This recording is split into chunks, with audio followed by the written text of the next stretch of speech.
Pleasure of NC है, वो national conference के स्पीकर उन्होंने चुना है। अगर नेशनल कॉन्फ्रेंस को लगता है कि ये बाधा डाल रहे हैं किसी, तो उसको नो कॉन्फिडेंस लाएं, चेंज करें और नया एक स्पीकर लाएं जो वहां चला रहे हैं उनमें से एक को रखे जो अलाउ करे। Otherwise it reeks of theatre, लोगों का विश्वास हमसे उठ जाएगा। ये रिलीजियस मामला है, इसमें भी ड्रामा।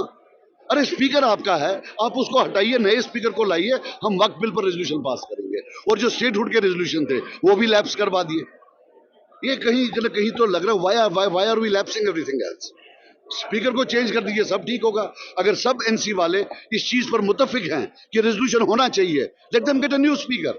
ये कौन सी बड़ी बात है? वो लैप्स हो गए तो अच्छी बात नहीं है। आज ही अगर आते तो बहुत अच्छा था। होम मिनिस्टर साहब भी यहाँ थे, उनको भी मालूम पड़ता कि हमारी पीड़ा क्या है, हमारी सेंटिमेंट क्या है। हम माइनॉरिटी में वो ऐसा ही ड्रामा होगा। ये लाएं, चेंज करें, नए आदमी को लाएं, वो रेजोल्यूशन पास करेगा। इसमें क्या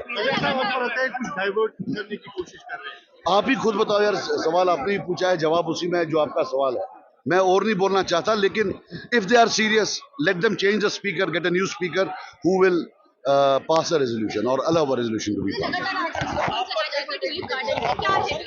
ट्यूलिप गार्डन में गए थे ना उस सैर करने, वो उसके साथ अब मेरी बात सुनो, वो पुराना ड्रामा है। अभी जो है, कल किसको किसके साथ देखा गया? रिजू साहब के साथ मैं तो नहीं था, ये थे ना। रिजू के साथ साहब ये घूमे और इल्जाम हम पर। वाह, बहुत अच्छी बात।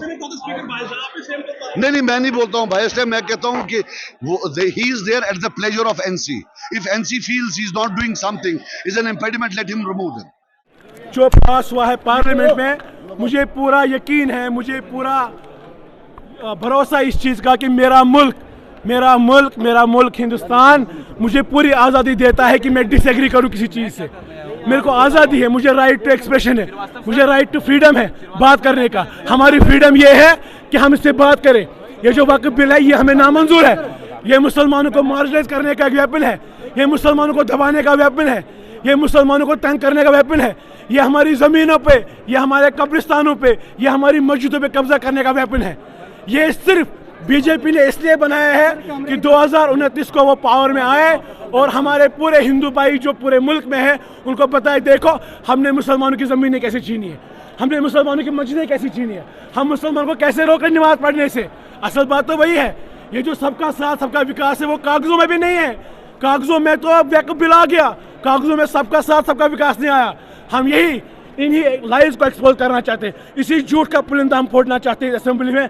वही हम स्पीकर से बोलते हैं कि हमें ये नामंजूर है, हम इस वक्फ बिल को नहीं मानते, हम इस पर डिस्कशन चाहते हैं। हम चाहते हैं दुनिया के लोग समझे, जम्मू कश्मीर के मुसलमान समझे, पूरे मुल्क के मुसलमान समझे कि only Muslim majority state in India Jammu Kashmir, वो यहाँ के मुसलमानों की बात करती है, दुनिया के मुसलमानों की बात करती है, मुल्क के मुसलमानों की बात करती है।